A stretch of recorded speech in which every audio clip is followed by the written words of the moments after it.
നമസ്കാരം, this is doctor Shamil, Bahrain specialist ഹോസ്പിറ്റലിലെ പൾമണോളജിസ്റ്റാണ്. നമ്മളിന്ന് സംസാരിക്കാൻ പോകുന്ന വിഷയം എന്ന് പറഞ്ഞാൽ പോസ്റ്റ് ഇൻഫെക്ഷ്യസ് കോഫ് എന്നതിനെക്കുറിച്ചാണ്. ഒരുപാട് പേഷ്യൻസ് നമുക്ക് ഈയിടെയായിട്ട് വരുന്നുണ്ട്. എന്താണ് പോസ്റ്റ് ഇൻഫെക്ഷ്യസ് കോഫ്?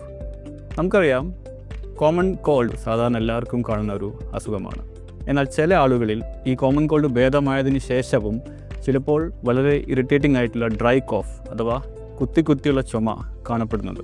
ഇതിന് പുറമെ ശ്വാസതടസ്സം, നെഞ്ചിലുള്ള വേദന മുതലായ രോഗലക്ഷണങ്ങളും ഉണ്ടാവാം.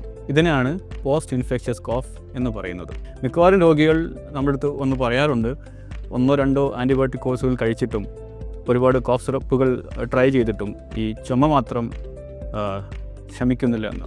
എന്തുകൊണ്ടാണ് ചില പേഷ്യൻസ് ഇങ്ങനെ പോസ്റ്റ് ഇൻഫെക്ഷ്യസ് കോഫ് എന്ന രോഗാവസ്ഥയിലൂടെ പോകുന്നതെന്ന് നോക്കാം. Post viral bronchial hyperreactivity, cough, hypersensitivity തുടങ്ങിയ ശ്വാസനാളികളുടെ പ്രത്യേകത മൂലം ഉണ്ടാവുന്നതാണ്. കുടുംബപരമായിട്ടോ അല്ലെങ്കിൽ past history of allergic symptoms, അതായത് ഡസ്റ്റ് അലർജി, തുമ്മൽ, വീസിങ് അല്ലെങ്കിൽ ആസ്മ പോലെയുള്ള അസുഖങ്ങൾ മുന്നേ അനുഭവപ്പെട്ടിട്ടുള്ള രോഗികളിലും പോസ്റ്റ് ഇൻഫെക്ഷ്യസ് കോഫ് കാണാറുണ്ട്. ഇതിനു പുറമെ മൂക്കിലും സൈനസിലും കാണപ്പെടുന്ന സൈനസൈറ്റിസ് കൊണ്ട് പോസ്റ്റ് നേസൽ ഡ്രിപ്പ് അഥവാ അപ്പർ എയർവേ കോഫ് സിൻഡ്രോം മൂലവും പോസ്റ്റ് ഇൻഫെക്ഷ്യസ് കോഫ് കാണപ്പെടാം. എസ്പെഷ്യലി രാത്രികാലങ്ങളിൽ ഉണ്ടാകുന്ന ഡ്രൈ കോഫിന് ഇതൊരു കാരണമാണ്. പോസ്റ്റ് ഇൻഫെക്ഷ്യസ് കോഫ് വന്നു കഴിഞ്ഞാൽ നമ്മൾ സാധാരണയായി വളരെ സിമ്പിളായിട്ടുള്ള രക്തപരിശോധനകളും നെഞ്ചിൻ്റെയോ സൈനസിൻ്റെയോ എക്സ്റേ ഒക്കെ വേണ്ടി വന്നേക്കാം.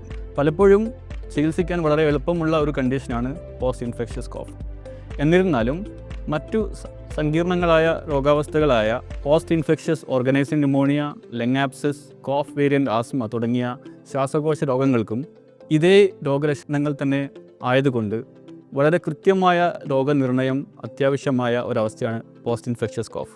അതുകൊണ്ട് തന്നെ ആർക്കെങ്കിലും ഇതുപോലെയുള്ള രോഗലക്ഷണം, അതായത് ഒരു കോമൺ കോൾഡിന് ശേഷം വിട്ടുമാറാത്ത ചുമയോ ഇടയ്ക്കിടെ ഉണ്ടാകുന്ന ഡ്രൈ കോഫോ ഉണ്ടെങ്കിൽ ഉടൻ തന്നെ ഒരു ശ്വാസകോശ രോഗ വിദഗ്ധനെ സമീപിക്കേണ്ടതാണ്. നന്ദി.